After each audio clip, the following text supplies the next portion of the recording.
Assalamualaikum warahmatullahi wabarakatuh. Berjumpa lagi di Yosi Kasu Channel. Oke, sebelum melanjutkan pembahasan kali ini, saya ingatkan buat teman-teman yang baru bergabung, jangan lupa untuk like, share, dan subscribe. Dan jangan lupa untuk menyalakan tombol loncengnya ya, agar teman-teman tidak ketinggalan informasi-informasi terbaru dari channel kami. Nah, di kesempatan kali ini saya akan membahas tentang syarat kandang yang baik bagi burung puyuh petelur. Nah, puyuh puyuh merupakan unggas liar ya yang banyak bertebaran di ladang dan persawahan. Nah, selain dikenal sebagai petelur yang handal, puyuh juga memiliki keunggulan lainnya yang berkaitan dengan sumber protein hewani. Umumnya masyarakat mengetahui puyuh sebagai burung yang kebun, sawah, dan hutan sebagai habitatnya. Mengingat burung ini jarang terbang, namun bisa dikatakan tidak banyak yang mengetahui ya bahwa si burung mini ini dapat diternakan dengan mudah, bahkan bisa menjadi ladang usaha ya bagi peternak-peternak pemula seperti saya ini. Nah, berbicara mengenai peternakan puyuh, rasanya kurang tepat jika tidak membicarakan masalah perkandangan atau rumahnya ya. Meskipun puyuh merupakan unggas liar, ada beberapa hal ya yang harus kita ketahui mengenai syarat kandang puyuh yang baik. Antaranya, lokasi kandang itu sebaiknya jauh dari keramaian dan permukiman penduduk.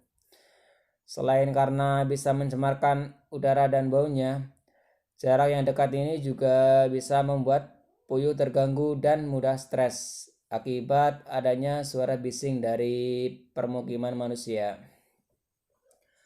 Terus harus mempunyai sirkulasi udara yang baik. Nah, sirkulasi udara yang tidak benar bisa menyebabkan meningkatnya serangan hama dan penyakit. Karena amoniak itu terus berputar di dalam kandang puyuh sehingga puyuh bisa sakit dan mati. Terus harus aman ya dari gangguan binatang predator. Ya, ini contoh kandang saja itu pinggirannya itu apa itu? Dipakai gerenjeng itu muter ya teman-teman, muter kandang gerenjengnya itu kenapa? Karena dulu sebelum dipakai gerenjeng itu ada biawak yang masuk dan itu makan burung puyuh. Sehari itu bisa makan 3 sampai 4 burung puyuh. Ya, jadi saya langsung itu pakai gerenjeng biar nggak bisa masuk lagi karena licin ya. Terus mempunyai aksesibilitas yang baik ya, terutama untuk menunjang transportasi, sarana produksi, peternakan, serta penjualan daging dan telur puyuh ya.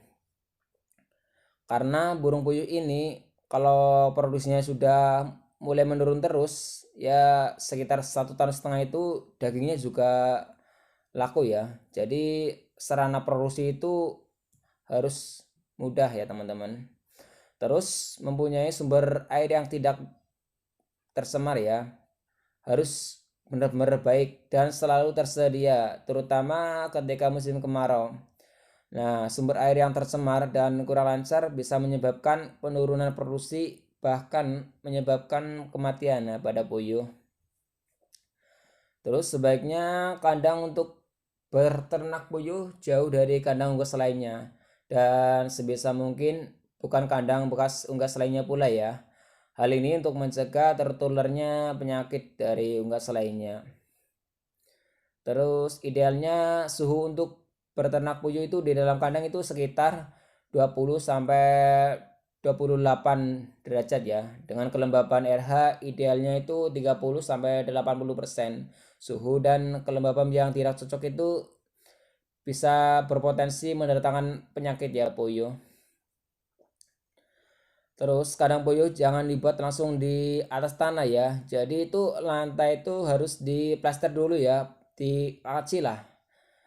Jangan langsung tanah langsung atasnya kandang, itu nggak baik ya, karena lembab itu, jadi nggak baik buat puyuh.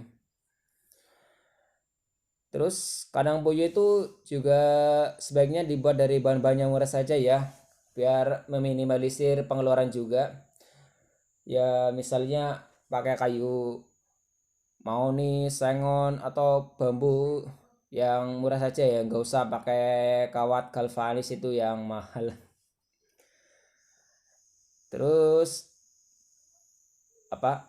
Terus itu untuk alas kohenya itu kalau bisa itu menggunakan triplek ya.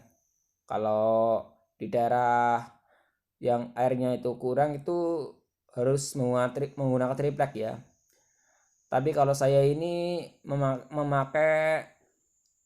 memakai itu bekas bekas apa itu bekas karung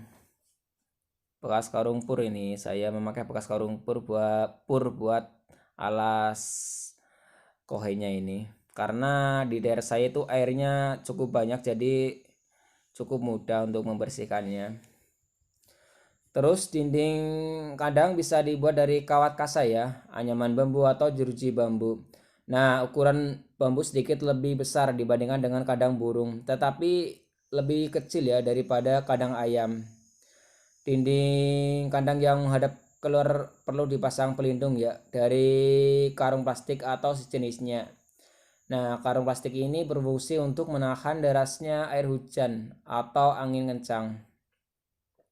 Dan tidak kalah pentingnya itu masalah penerangan ya. Jadi kalau kandang puyuh itu penerangannya itu harus full.